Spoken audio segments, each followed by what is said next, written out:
ಬೊಂಬೆ ಹೇಳುತ್ತೈತೆ ಮತ್ತೆ ಹೇಳುತ್ತೈತೆ ನೀನೇ ರಾಜಕುಮಾರ.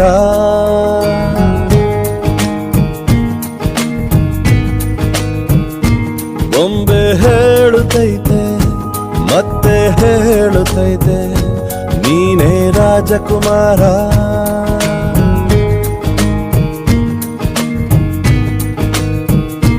ಹೊಸ ಬೆಳಕೊಂದು ಹೊಸಿಲಿಗೆ ಬಂದು ಬೆಳಗಿದೆ ಮನೆಯ ಮನಗಳ ಇಂದು.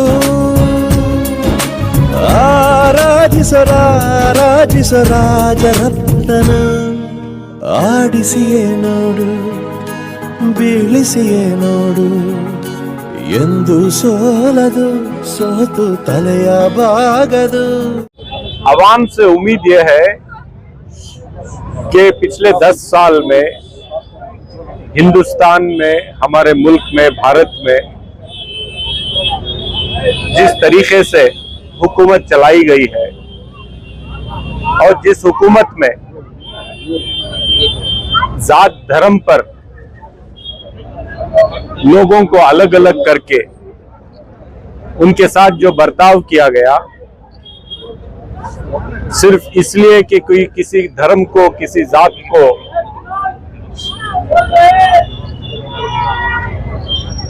उसको टारगेट किया गया, इंसान की जिंदगी की कोई कीमत ना रही, इंसाफ की कोई बात करने वाला इख्तिदार की गलियों में नहीं रहा, जिसको इंसाफ करना था वो खुद नाइंसाफी के तराजू को हाथ में लेकर के इख्तिदार चलाता रहा। पिछले 10 साल में जो हिंदुस्तान का समाज, हिंदू, मुसलमान, सिख, ईसाई सब लोग मिलकर जो प्यार और मोहब्बत और खुलूस और भाईचारे के साथ जिंदगी बसर करते थे, उस भाईचारे को खत्म करने की जो कोशिश की गई, ये किसके जरिए की गई? हमारे वजीर आजम इज्जत बाब नरेंद्र मोदी साहब पूरे 10 साल उस कुर्सी पर बैठकर लोगों पर जुल्म करते रहे, इंसान को इंसान नहीं समझा। जिस तरीके से एक वजीर आजम बर्ताव करना चाहिए, बिहेव करना चाहिए, वो बर्ताव तो वजीर आजम का नहीं था। गरीबों को जो तकलीफ हुई है, जो परेशानी हुई है, उस परेशानी का ना वो हल ढूंढ सके, बल्कि उनकी पॉलिसियों के जरिए गरीबों को और तकलीफ हो गई। अमीरों के गुलाम बनकर 10 साल गुजारे हैं। इसको बदलने का वक्त आ गया है। 26 तारीख को जिस दिन आप सुबह उठेंगे, आपको ये तय करना है कि आपको कैसा हिंदुस्तान चाहिए, कौन सी हुकूमत चाहिए, किसको आप बरसरे इख्तिदार में बिठाना चाहते हैं, उनके जरिए आप इस मुल्क को कैसा इख्तिदार देना चाहते हैं। तो मुझे पूरी उम्मीद है कि शिवाजी नगर की जो आवाम निकलेगी, बेंगलोर सेंट्रल की जो आवाम निकलेगी, चाहे वो किसी भी मजहब की क्यों ना हो, हिंदू, मुसलमान, सिख, ईसाई, सब निकल करके जो फैसला लेंगे वो फैसला इंसाफ के हक में होगा। वो फैसला उन सब मुल्जिमों के नाम पर लिया जाएगा जिन पर जुल्म किया गया, जिनकी जानों को और जिनकी इज्जतों पर खेला गया। ऐसे मुल्जिमों के नाम पर वोट डाला जाएगा और इंसाफ के नाम पर वोट डाला जाएगा, मोहब्बत के नाम पर वोट डाला जाएगा, भाईचारे का नाम पर वोट डाला जाएगा। और जो लीडर पूरे मुल्क में नरेंद्र मोदी से टक्कर देने निकला है, कन्याकुमारी से लेकर कश्मीर तक चलकर पैदल लोगों के दिलों को जोड़ने का जिसने काम किया है, मोहब्बत फैलाने का जिसने काम किया है, वो राहुल गांधी हैं। राहुल गांधी को, उनके हाथ को मजबूत करने का काम बेंगलोर सेंट्रल की आवाम करेगी। और राहुल गांधी को कैसे मजबूत करेंगे आप? पीएम नरेंद्र मोदी पिछली कांग्रेस सरकार पर इल्जाम लगाते हुए कह रहे हैं कि जो भी फंड्स आएंगे उसका पहला जो मुसलमानों को होगा, इस तरह के बयान जो सामने आ रहे हैं, इसको आप किस तरह से? नरेंद्र मोदी इस सदी के सबसे झूठे आदमी, झूठ कहते हैं, झूठ के अलावा कुछ नहीं कहते। मेरे ख्याल से वो जब घर से निकलते हैं कसम खा के निकलते हैं कि मैं जो भी कहूंगा, नरेंद्र मोदी जो भी कहेंगे वो झूठ कहेंगे। तो मोदी साहब जो कहते हैं, अगर वो आप में और मैं सुनते बैठेंगे तो उस झूठ का जवाब देते देते हम थक जाएंगे। मोदी साहब झूठ बोलते बोलते नहीं थकेंगे।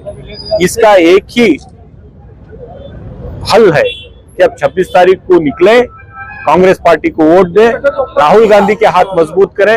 राहुल गांधी के हाथ कैसे मजबूत होंगे? जब मंसूर अली खान को वोट देंगे, जब कांग्रेस पार्टी को वोट देंगे। बेंगलोर सेंट्रल से पिछली बार हम कम वोट से रह गए थे, 70,000 वोट से। इस बार मुझे पूरी उम्मीद है, जो आवाम का मूड है, खास करके गरीबों का, मिडिल क्लास लोगों का, ये ना मुर्गा करेक्टा, इस बार बहुत बड़ी लीड से हम मंसूर अली खान को जिताएंगे। हम सबने मेहनत भी की है, पिछले एक महीने से दिन रात सबने ये की है, पसीना बहाया है, घर घर गए हैं। और कांग्रेस पार्टी ने जो मदद की है, सिद्धरामैया की क़यादत में जो सरकार चल रही है, जो गरीबों की मदद हुई है, वो मेरे ख्याल से इस रियासत की तारीख में कभी किसी और हुकूमत ने नहीं की होगी। तो इसका सब फायदा हमको होने वाला है। पीएम की बौखलाहट है, इसको क्या कहेंगे सर? पीएम जिस तरीके से मुसलमानों को गाली बक रहे हैं, 10 साल की मेहनत, उनकी 10 साल का काम बताए बगैर, अगर उन्होंने कुछ अच्छा काम किया, अगर मैं 5 साल बाद फिर वापस लोगों के पास आऊंगा कि मुझे फिर से एक बार मौका दे, फिर से एमएलए बनाए, तो मैं क्या कहूंगा कि इन 5 सालों में मेरे ये काम है, अगर आपको पसंद है तो मुझे वोट डालें। अगर ये कहे बगैर मैं किसी एक कौम को, किसी एक जात को अगर कुछ कहे बगैर, कहते हुए, बुरा भला कहते हुए वोट मांगूंगा, तो मेरे से बड़ा कमजोर आदमी नहीं है। तो पीएम से बड़ा कमजोर आदमी नहीं है।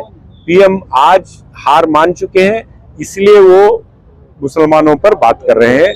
अगर कल इस मुल्क में मुसलमान नहीं होते तो आप किसके जरिए वोट मांगते? तो मैं उनसे ये कहूंगा कि आपके काम पर वोट मांगे। 10 साल में अगर आपने कुछ अच्छा काम किया, उस पर वोट मांगे। आपने अच्छा काम ये किया है कि एक भी नौजवान के हाथ को काम नहीं मिल रहा। आपका अच्छा काम ये है कि इतनी महंगाई बढ़ गई है कि आम आदमी जिंदगी बसर करना मुश्किल हो गया है। आपका अच्छा काम ये है कि गरीब और गरीब हो गया, अमीर और अमीर हो गया। आपका अच्छा काम ये है कि हिंदुस्तान का कर्ज 70 साल में 55 लाख करोड़ था, 55 लाख करोड़ था। अब मोदी साहब 10 साल में, सिर्फ एक मोदी साहब 1,13 लाख करोड़, 113 लाख करोड़ कर्ज ले चुके हैं।